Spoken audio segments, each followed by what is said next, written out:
Hello friends, I hope you all are doing great. Welcome back to the daily news analysis. So today we understand the important news articles of 31st March 2022 with your educator Prithviraj Singh. Let us begin with the news article. Well, on the first page of the Hindu newspaper, you had this news about the virtual meeting of Bimstack nations. Guys, we all know that it is a 7-member regional grouping, and it was a virtual meeting chaired by Sri Lanka, right? And India had participated along with all the 7 nations in this virtual meeting. Guys, BIMSTEC stands for Bay of Bengal Initiative for Multi-Sectoral Technical and Economic Cooperation. I repeat, and it is very important, Bay of Bengal Initiative for Multi-Sectoral Technical Economic Cooperation. Now in this grouping, all the member countries which share their border with Bay of Bengal, are its members, right? So we all know the topography of India, and all those countries which share their border with Bay of Bengal are its members today, right? So as of today there are 7 member countries, and we'll understand them, right? So it was the 5th BIMSTEC summit and it was chaired by Sri Lanka. Coming to the next slide, guys, we know that this is Bay of Bengal, a very important trade transit route, Bay of Bengal. I expect a question on this in Clat examination and also the government examinations like UPSC. As I said, that it is a 7-member regional grouping, right? And stands for Bay of Bengal Initiative for Multi-Sectoral Technical and Economic Cooperation, right? So it has 7 countries. The first is definitely India, Nepal, Bhutan. Although when I say that those countries which share their border with Bay of Bengal, definitely initially India was an initial member, Bangladesh was there, Sri Lanka was there, and Thailand was there, right? So initially there were only those countries which were sharing their border with Bay of Bengal, right? India, Sri Lanka, Bangladesh and Thailand, right? Later Myanmar was also inducted, and then Nepal and Bhutan were also inducted, right?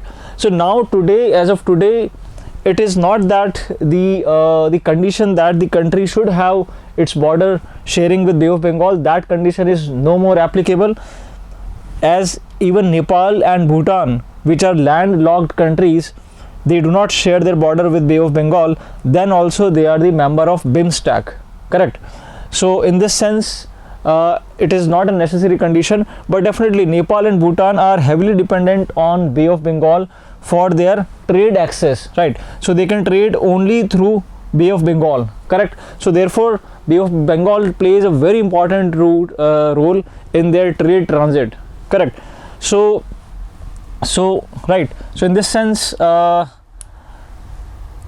7 countries, as you can see on the screen, India, Nepal, Bhutan, then Bangladesh, 1 2 3 4 5 Myanmar, 6th Thailand, and 7th is Sri Lanka, right? So they are the only 2 landlocked countries, Nepal and Bhutan, which do not share their border with Bay of Bengal, and yet they are the part of BIMSTEC, right? I hope it is clear. So guys, the first summit was held in Thailand at a place called as Bangkok, right? Now it was also called as Bangkok Declaration, and it was founded in the year 1997. Now India realized that SARC as an organization, regional organization, which is South Asian Association, right, of Regional Cooperation, correct? Now this organization was not working well because it also had the members of BIMSTEC, for example India, then Nepal, Bhutan, Bangladesh, and mind you, it is a 8-member group. Then Sri Lanka, Afghanistan, Pakistan, and Bangladesh is not the member, instead it is Maldives, right? So these were the member countries of SARC, which is South Asian Association for Regional Cooperation. But because of the tensions between India and Pakistan, SARC is a failure, right? So therefore it was realized in 1997 that a separate regional grouping should be formed, and Bangkok Declaration in the 1997, Bimstack came into being, right? Guys, if I talk about the importance of Bimstack, it accounts for 22% of world population, and the combined GDP is around $2.7 trillion, right? And 1/4 of the world's traded goods cross the Bay of Bengal every year, right? That means 25% of the world's traded goods cross the Bay of Bengal every year, right? So in this sense, it is very, very important regional grouping. It would also help India to counter China, right? So Bimstack, and expect a question on this. Bay of Bengal Initiative for Multi-Sectoral Technical and Economic Cooperation. It connects the littoral countries of Bay of Bengal. Littoral means the neighboring countries. Out of 7 members, 5 are from South Asia, right? Bangladesh, Bhutan, India, Nepal, Sri Lanka, and 2 are from Southeast Asia, that is Myanmar and Thailand. We all know that Myanmar and Thailand are also the members of ASEAN, right? They are also the member of ASEAN, Association of Southeast Asian Nations, right? So in this sense, there are 2 countries from Southeast Asia and 5 countries from South Asia, right? So in this way, it connects South Asia from Southeast Asia, right? Very important grouping. And these are the 7 countries. If I talk about the background of or the genesis of Bimstack, it came into being in the year 1997 through Bangkok Declaration at Thailand. And initially, guys, there were only 4 countries, 4 member countries, and it was called by the name Bimstack. B stood for Bangladesh, I for India, S for Sri Lanka, and T for Thailand, because it was signed at Bangkok, Thailand, right? So Bangladesh, India, Sri Lanka, and Thailand were its founding members, and EC means economic cooperation. Then in the year 1997, the same year, Myanmar was also included, right? So it became Bimstack, right? Bimstack. In the year 2004, Nepal and Bhutan were included, and now the grouping is called as Bimstack. You would be wondering that in 1997 also it was called as Bimstack, and today also it is being called as Bimstack, even after the introduction of Nepal and Bhutan. Guys, here Bimstack stood for the names of the countries as Bhutan, India, Myanmar, Sri Lanka, and Thailand. But today Bimstack it is abbreviated as Bay of Bengal Initiative for Multi-Sectoral Technical and Economic Cooperation. Guys, it has a huge potential because it connects the South Asia to Southeast Asia, and it is a platform for intra-regional cooperation between SARC and ASEAN members, right? We know that ASEAN as a group has 10 member countries, SARC has 8 member countries, right? However, SARC has failed because of the tensions between India and Pakistan. So at least it would connect it would ensure a cooperation between SARC and ASEAN members. I hope it is clear. Guys, some important connectivity projects are also being developed in Bimstack, like Kaladan Multimodal project, right? A very important project, and I expect a question on this. They may ask you that Kaladan Multimodal project connects India with which country? So it is Myanmar, It is a multimodal transport corridor, Kaladan multimodal project. Similarly, Asian trilateral highway connects India and Thailand through Myanmar. Asian trilateral highway, as it is connecting three countries, India to Thailand via Myanmar. Similarly, very important, BBIN, Bangladesh, Bhutan, India and Nepal, right? So it is a motor vehicle agreement, MVA, for seamless flow of passenger and cargo traffic. Correct. So three important transport and connectivity corridors: Kaladan multimodal project, India Myanmar; Asian trilateral highway connecting India and Thailand via Myanmar. Then you have BBIN, which connects Bhutan, India, Nepal and Bangladesh. I hope it is clear.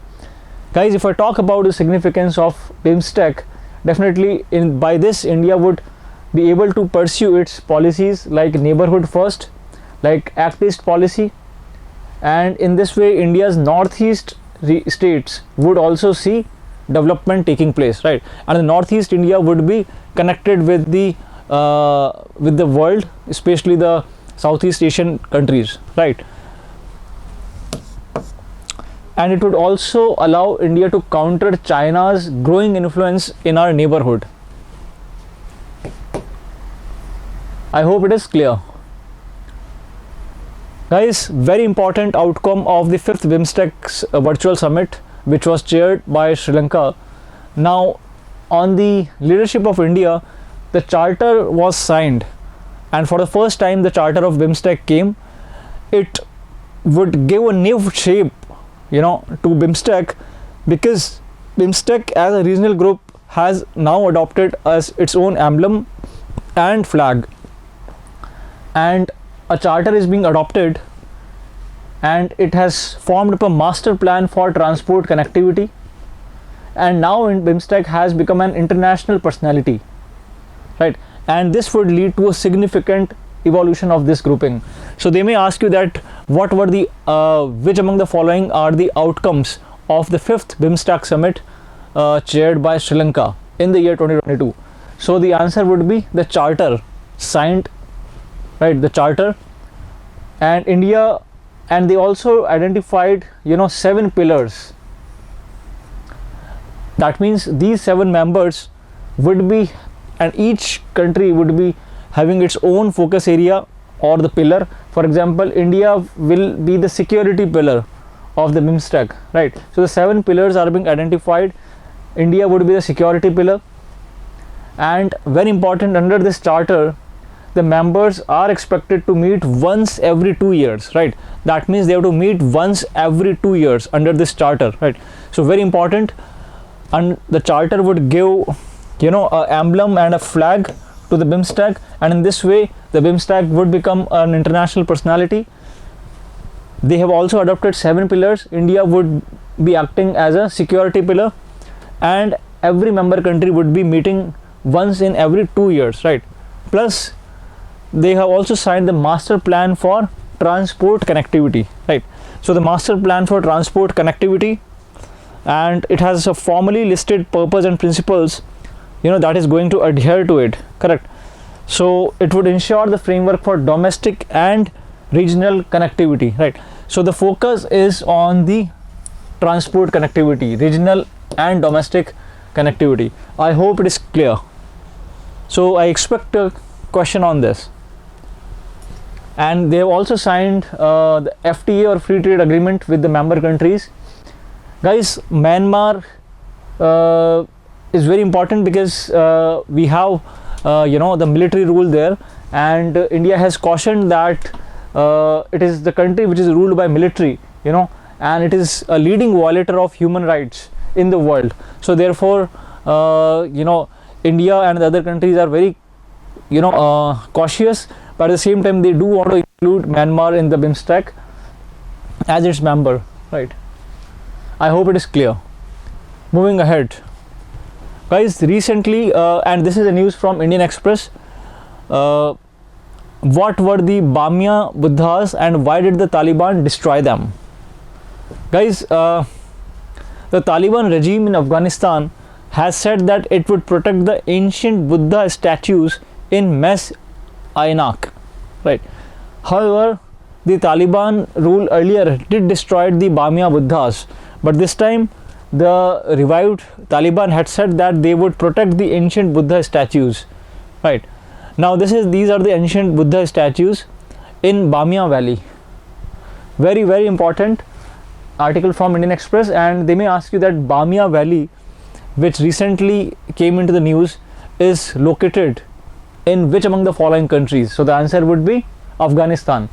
So the Bamiya Valley in the Hindu Kush mountains along the river Bamiya, it was a keynote of the early Silk routes, right?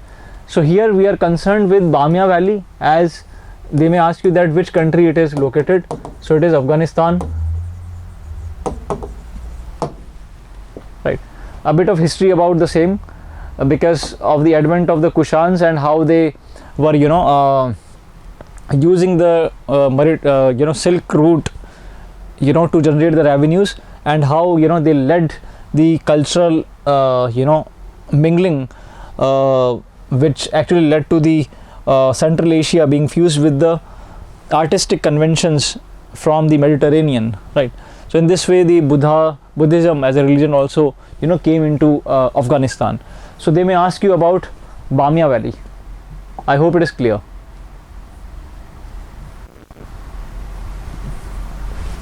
All right. So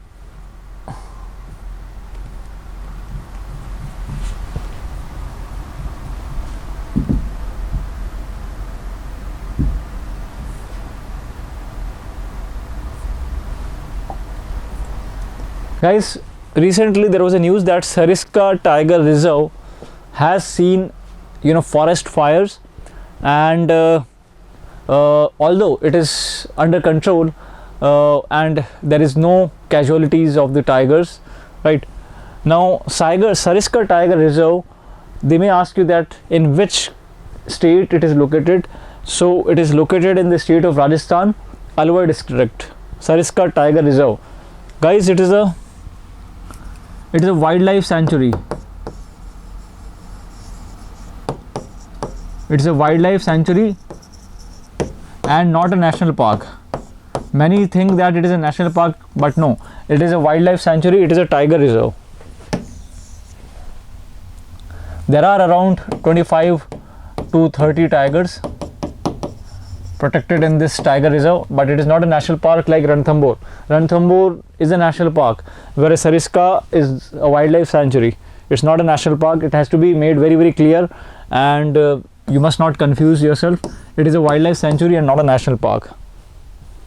So SARISKA Tiger Reserve, it is comprised of the scrubby, thorn, arid forests, grasslands and rocky hills, and was declared as a wildlife sanctuary in the year 1958.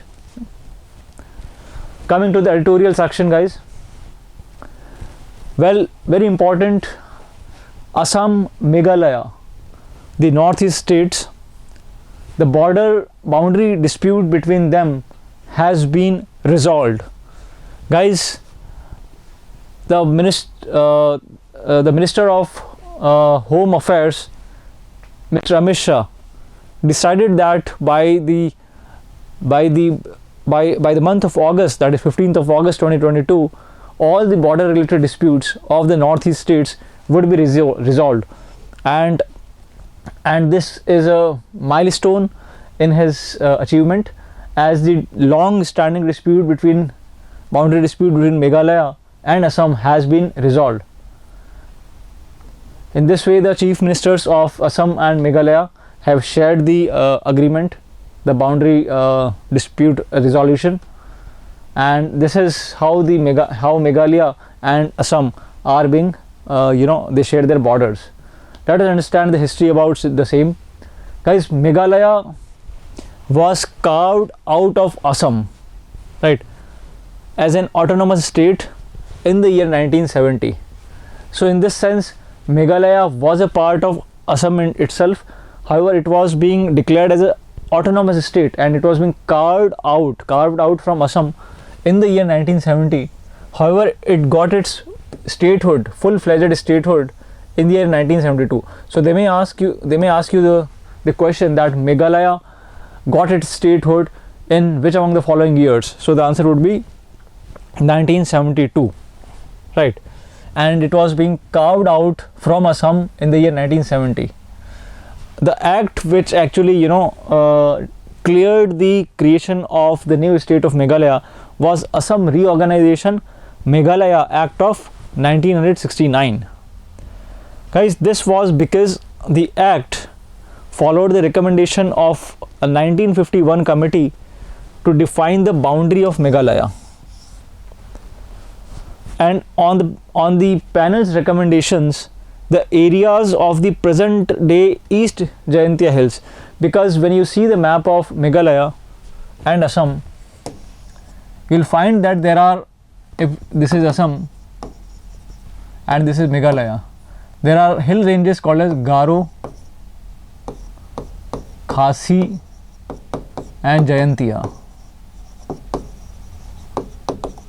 And here you have the you know, the tribes living here, Garo tribes, Khasi tribes, Jayantia tribes, and you would be knowing that when the southwest monsoon hits these hills, it rains heavily, right? So you have evergreen forests here, and the world's largest the place which receives the world's highest rainfall, Cherrapunji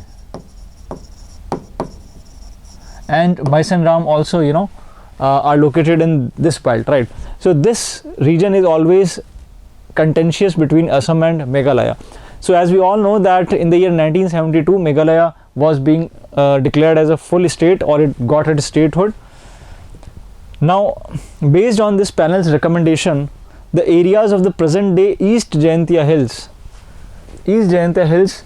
Rebhoi and West Khasi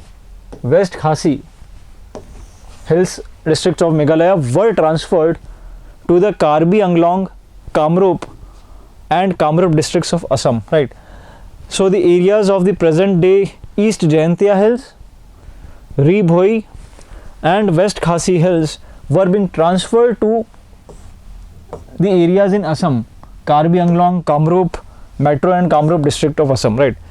How, and in this way Meghalaya didn't wanted this transfer. It contested these transfers after the statehood, claiming that they belong to its own tribal chieftains, right? So the protest or the bone of contention is the transfer of East Jayantia Hills, West Khasi Hills and Rebhoi, right? So this is the contention: East Jayantia, Rebhoi and the West Khasi Hills, right? Now Assam said that the Meghalaya government could neither provide documents nor archive materials to prove its claim. After claims and counterclaims, the dispute was narrowed down to 12 sectors on the basis of an official claim by Meghalaya in the year 2011, right? So that means the claim was being narrowed down to 12 sectors, right? That means these are the 12 sectors which are disputed one and have to be resolved, right? Let us understand them. Now the major point of contention is the district of Langpi, right? Very important, the district of Langpi in the West Garo. In the West Garo hills, we understood that this is Khasi and here you have Garo Hills, right? So here you have the Garo Hills. Just draw it again. So this is the part of the Garo Hills, and here is your district of Langpi, right? So the major point of contention is the district of Langpi in West Garo Hills bordering Kamrup district of Assam, right? And Langpi was part of Kamrup district during the British colonial period, but post independence it became a part of Garo Hills and Meghalaya. Guys, Assam considers it to be part of Mikir Hills in Assam. So here you have the Mikir Hills, right? And Assam considers Langpi as a part of Mikir Hills.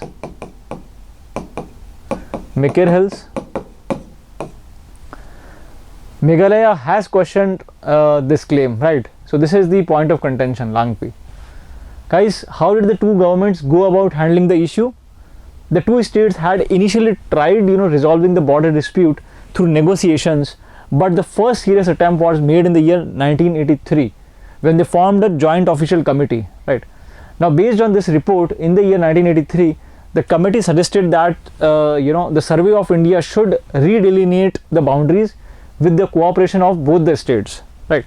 That means the Survey of India should do the survey and should redelineate the boundaries, right? But there was no follow-up action taken up, and more areas began to be disputed, and the two states agreed to constitute an independent panel in the year 1985.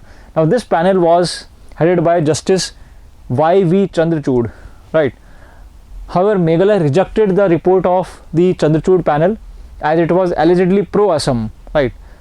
And about 100 km of border was demarcated by the end of the year 1991, but Meghalaya found the exercise unconstitutional and refused to cooperate.